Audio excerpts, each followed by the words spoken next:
live. So, right from day one, poor Drizzt is just, everyone has it out for him.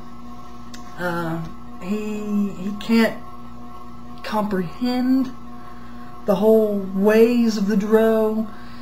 He sees it as this great paradox, this great contradiction. They talk about being persecuted by the other races, and when they go out and attack the other races, Drizzt notices that it's the Drow who are the more savage. They love the bloodlust and the killing and all that.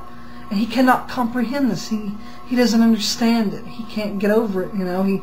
He tried to convince himself with the lies that they had all been telling him and that they had all convinced themselves of long ago. So finally, he tells his mother off that, you know, her goddess can go kiss it, you know, and shove it up her, you know where.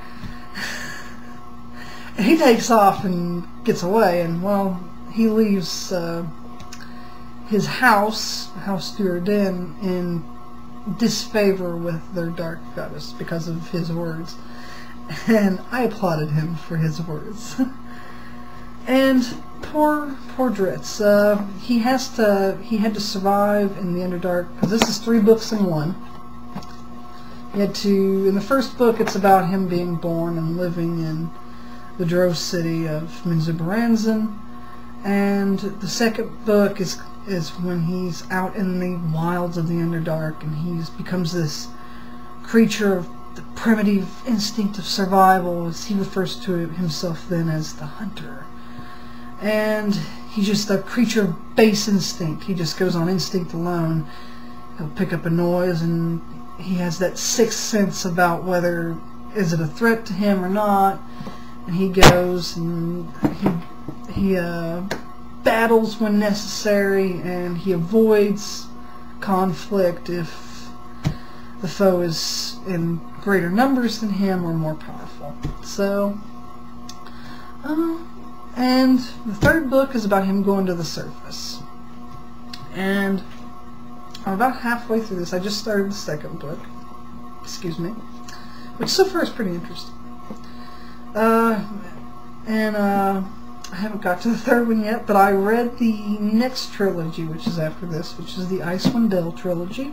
Good series. It's actually the first trilogy, the first set of stories that R.A. Salvador wrote. Excellent. You get this look at Drizzt. He's very elfish in his attitudes. He smiles a lot, he laughs, but there's also this brooding to him, this sense of, because he has the ebony skin and the stark white hair, everyone looks at him and says, "Ooh, he's a Drow, he's evil, let's avoid him, ignore him, stay away from him," when he's a ranger. And in the world, in the Dungeons and Dragons universes, in the worlds of Dungeons and Dragons, to be a ranger, you have to be of a good alignment no matter what. So you could be chaotic good, you could be neutral good, you could be lawful good. Chaotic good, you're unpredictable. Lawful good, you'll follow laws. Neutral good, you'll do whatever the situation dictates of you, whatever it demands of you. But generally, you'll keep to yourself. It's an excellent book series. I would advise, it's a highly recommended good read, especially this. This is all about the Dark Elves. Oh, and it is interesting. I hate the Drow, but I love Drizzt. Him and his dad should have gone to the surface together, but shit happens. So read it and find out. It's a good series. Good series. Excellent series. Especially later on when you see the Drizzt's opposite, Artemis and Terry, an assassin who's cold and callous. He kills when it's necessary. He has his own morals, his own code, so to speak. But don't take him off because he will be inclined to put a dagger into your back, because he is an assassin, and he considers himself quite skilled with a sword and a dagger, whereas Drizzt uses 2 scimitars. And him and Drizzt are equally matched as fighters, and that's a fact that just pisses Artemis and Terry off to no end.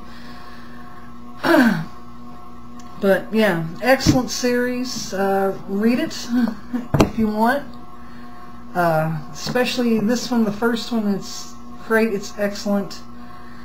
The intrigue, the drama of Menzoberranzan is it's a little overwhelming. It can be if you're not used to the whole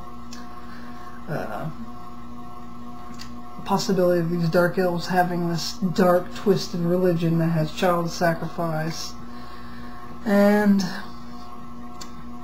all that stuff. You might not like it, but it is a good story. It's about, you know, one of them, he triumphs over it. He has to get over the evils of his heritage, of his people. He doesn't consider their religion his religion. He doesn't consider their ways his ways. Since he's of a chaotic good alignment, he chooses to go off and live by his own principles rather than stay trapped in Menzoberranzan. And he's a very interesting character. Sometimes I just want to reach in. I wish I could reach in the book and just give him a hug, because there are times he needs this. And it's like I said, good story. Read. It's not dry. It is actually quite interesting. It's quick paced. At some points it does slow down just a bit, but it slows down just a bit to be good. But yeah, good series. Feel free to read it. And I'm going to talk about Lord of the Rings now. So, next video.